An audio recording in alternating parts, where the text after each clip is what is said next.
In December 2008, an ordinary Texas morning turned into unspeakable horror for 13-month-old Amora Carson in Rusk County, Texas. She was just a baby, innocent, defenseless, and in the care of people who were supposed to protect her. What followed was every family's worst nightmare: hours of brutal torture, savage injuries, and a horrifying claim that it was all done to drive out demons. By the time police arrived, Amora was gone, her tiny body bearing the marks of a crime so violent that investigators were left shaken. And at the center of it all was 19-year-old Blaine Milam, a young man prosecutors would later call a monster, and one of the youngest people ever sent to Texas death row. His girlfriend, Jessica Carson, was there too, accused of joining him in a twisted ritual that ended in murder. But the most chilling part? Blaine and Jessica insisted they were trying to save Amora, not kill her. To understand how this case became one of the most disturbing in Texas history, and why Blaine Milam is now scheduled to face the ultimate punishment, we have to go back to where it all began. And if you don't want to miss our next deep dive into Texas death row and other haunting true crime cases, make sure you hit that subscribe button right now, so you'll be the first to know when our next story drops. Blaine Milam was born and raised in Rusk County, Texas, a place where everybody seemed to know everybody, where kids played barefoot in the summer, and where crimes rarely went beyond a stolen bicycle or a bar fight on a Friday night. But from an early age, Blaine was different.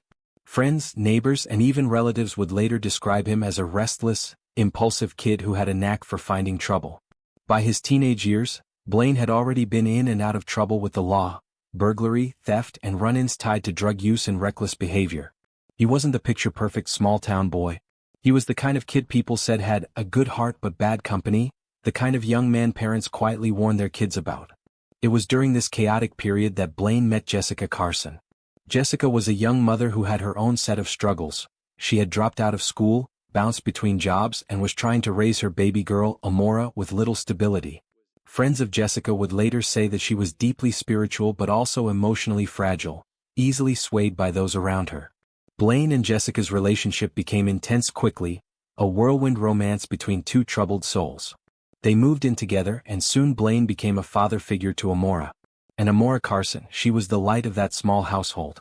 Born in 2007, she was barely a toddler when this story began.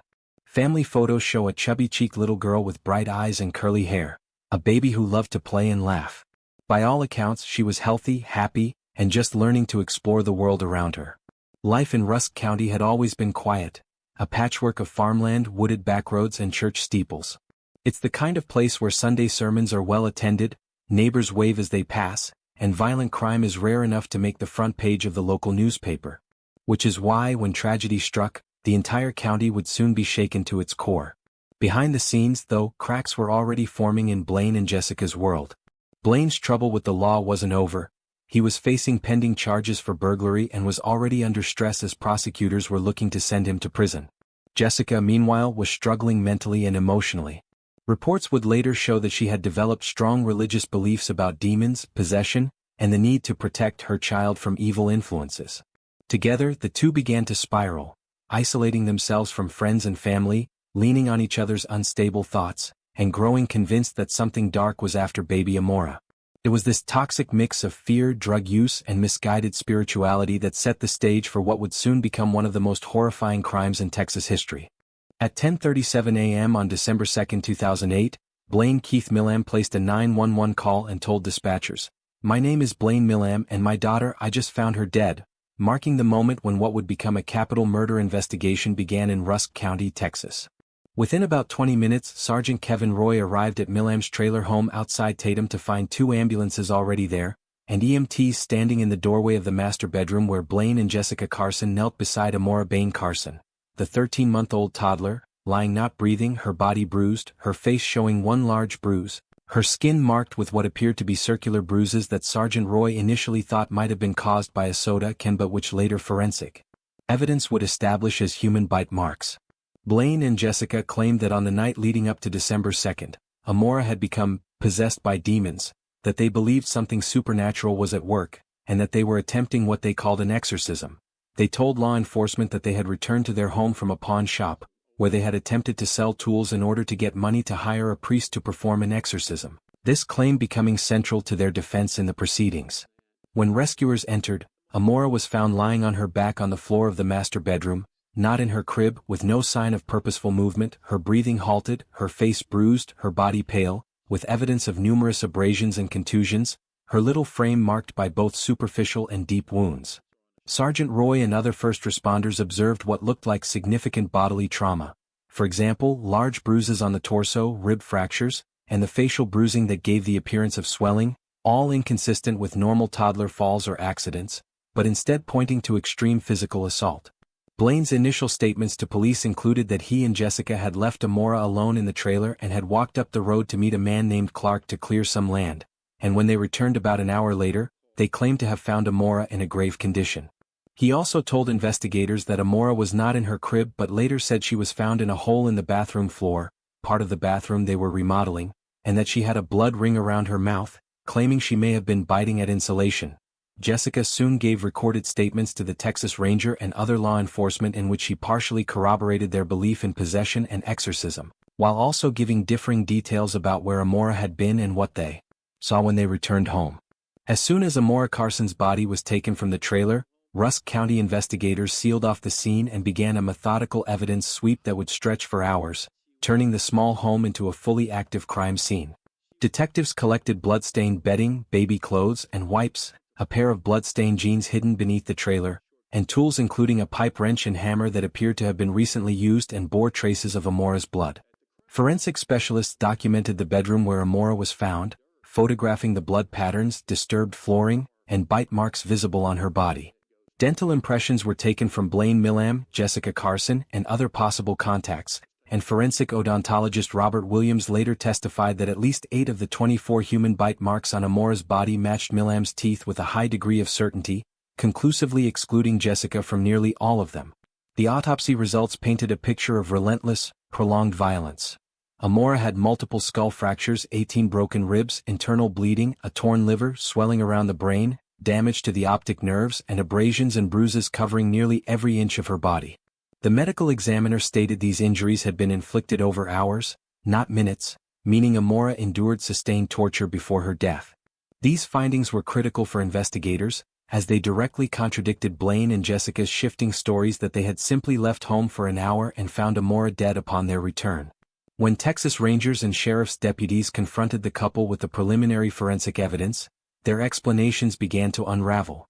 Both Blaine and Jessica had claimed Amora was possessed by demons, and that they were attempting to perform an exorcism to save her, but investigators noted inconsistencies in their timelines and injuries that could not be explained away by religious ritual. By the end of the day, after hours of questioning and gathering physical evidence, arrest warrants were issued. Blaine Milam was taken into custody first, charged with capital murder of a child under 6, and Jessica Carson was arrested shortly after on related charges, both escorted out of the crime scene in handcuffs as neighbors and bystanders watched in shock. The arrest sent ripples through the quiet community of Tatum and the wider Rusk County area. Local residents who had seen Blaine and Jessica just days before were stunned that such a horrific crime could have taken place in their small rural neighborhood. News crews descended on the area, and interviews with neighbors captured the mix of disbelief, anger, and grief. Some recalling Jessica as a young mother who seemed devoted to her baby, others calling Blaine a troubled young man who had been in and out of trouble for years. Law enforcement officials held brief press conferences, their voices grim as they explained that the evidence suggested not an accident but one of the most brutal child murders the county had ever seen. The combination of forensic science, autopsy findings, and the quick arrest of the suspects created a sense of urgency and outrage, setting the stage for what would become a high-profile and emotionally charged capital murder trial that gripped East Texas and reignited debates about faith, mental health, and the ultimate punishment. From the moment jury selection wrapped and opening statements began in May 2010, the prosecution wasted no time in painting Blaine Keith Milam as the principal force behind the murder of 13-month-old Amora Carson. Prosecutors told jurors that Blaine was not just present but the driving hand in what they called one of the most brutal child murders in Texas history. Expert witnesses were called one after the other to show the extent of Amora's injuries. The state's lead forensic pathologist, Dr. Keith Pinkard, testified that Amora suffered 24 human bite marks, skull fractures, broken ribs, a torn liver, crushed chest cavity, and swelling to the brain, evidence that pointed to hours of sustained torture rather than a single moment of rage. Forensic odontologists presented evidence that the bite marks matched Blaine's dental impressions with scientific certainty, and investigators testified that Blaine's story shifted dramatically, first claiming he found Amora dead after leaving to meet someone named Clark, later saying she was possessed by demons, and that he had been trying to perform an exorcism to save her soul.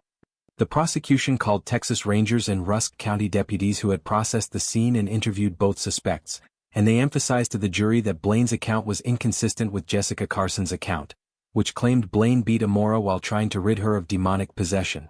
The state argued that even if Jessica had participated, Blaine was the one who inflicted the fatal injuries and should bear the ultimate responsibility. Blaine's defense team fought hard to create reasonable doubt, shifting as much blame as possible toward Jessica Carson, arguing that she too was present and actively participated in the so-called exorcism. They portrayed Blaine as a young man under the influence of methamphetamine, emotionally fragile, easily manipulated by Jessica's religious beliefs and mentally unstable. Psychological experts testified that Blaine displayed signs of meth-induced psychosis and had borderline intellectual functioning, suggesting that he was not in full control of his actions during the killing. When closing arguments concluded, jurors were left with a harrowing decision. They were asked not only whether Blaine was guilty of capital murder but also whether he posed a future danger to society. After careful deliberation, the jury returned a unanimous guilty verdict and, during the punishment phase, answered yes to the special issue of future dangerousness and no to mitigating circumstances sufficient to spare his life. In 2010, the judge formally sentenced Blaine Milam to death by lethal injection. Jessica Carson's legal fate came soon after. In a separate trial, she was convicted of capital murder as well, but the jury opted for a life sentence without the possibility of parole rather than death, citing her lower level of culpability and potential for rehabilitation. Prosecutors argued that while she participated and failed to protect Amora, Blaine was the one who carried out the majority of the physical violence. After his conviction and sentencing, Blaine Milam became one of the youngest inmates on Texas death row, entering the Huntsville Unit in West Livingston, a fortress-like prison notorious for its harsh conditions, isolation, and the intense security required for those condemned to die. Inmates in Huntsville are confined to single cells for nearly all hours of the day, allowed very limited recreation, minimal human contact, and subject to the strict routines that define death row existence, a world away from anything resembling normal life. From Huntsville, the appeals process for Milam has been long, complex, and anchored around two major issues. First, the claim that he is intellectually disabled, which if proven under current legal and medical standards could make him ineligible for execution. Second, the reliance at trial on bite mark evidence, which legal experts and scientific communities have increasingly labeled as unreliable or junk science. In January 2019, the Texas Court of Criminal Appeals issued a stay of execution for Milam, a move that halted the state's first scheduled execution of that year, citing recent changes in the science pertaining to bite mark comparisons and recent changes in the law pertaining to the issue of intellectual disability, and directed that his claims be remanded to a lower court for review under more current standards.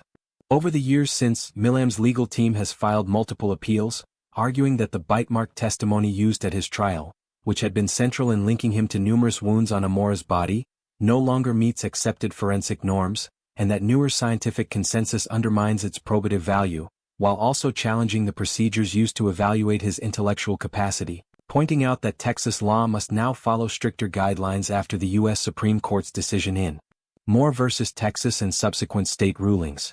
In 2021, he received another stay of execution as courts reviewed expert reports and diagnostic information concerning his intellectual disability claim, during which there were conflicting expert findings, some stating he meets the criteria for intellectual disability under prevailing medical standards, and others asserting otherwise. The hottest development came in 2025, when the court set a new execution date of September 25, 2025, marking the next chapter in Milam's legal odyssey. Just days after, Milam filed motions seeking to allow a successive habeas corpus petition, arguing that newly available scientific understanding of bite mark analysis and blood pattern analysis, BPA, as well as recent reinterpretations of forensic evidence, including DNA testing managed by Swifts, show that parts of the trial evidence may have been flawed, raising questions about whether no reasonable fact finder could have still found him guilty under modern scrutiny. With just 24 hours left until Blaine's execution, the countdown begins inside the Huntsville Unit, where he has spent years on Texas death row. The routine becomes more structured, more intense, and more final. He is placed on what's called death watch, a procedure where correctional officers check on him every 15 minutes and monitor him closely around the clock to ensure security and prevent any self-harm before the state carries out the sentence. His cell is cleared of all unnecessary items, and he is under constant observation. On the morning of the execution day, Blaine will be transferred from the Pulaski Unit in Livingston to the Huntsville Unit, often called the Walls Unit, about 40 miles away. This is the only prison in Texas where executions are carried out. Once there, he will be placed in a holding cell just a few feet from the death chamber. Unlike the old tradition of a special last meal, which Texas officially ended in 2011, Blaine will receive the same meal served to every other inmate that day.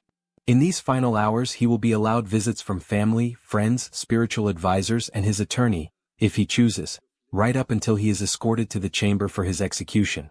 For Amora's family, this will be the moment they have waited for since December 2008. A final measure of justice for a baby whose life ended far too soon. For Blaine, it will be the end of a 16-year legal battle and the last chapter of a case that has haunted Rusk County and the entire state of Texas. If you've followed this story all the way to the end, you know how heavy and haunting Blaine Milam's case truly is. What do you think? Does justice mean carrying out this execution, or should the new evidence have changed his fate? Let's talk about it in the comments. I'd love to hear your thoughts. Don't forget to hit the like button if you found this video eye-opening, share it with others who follow true crime stories, and subscribe for more true crime stories.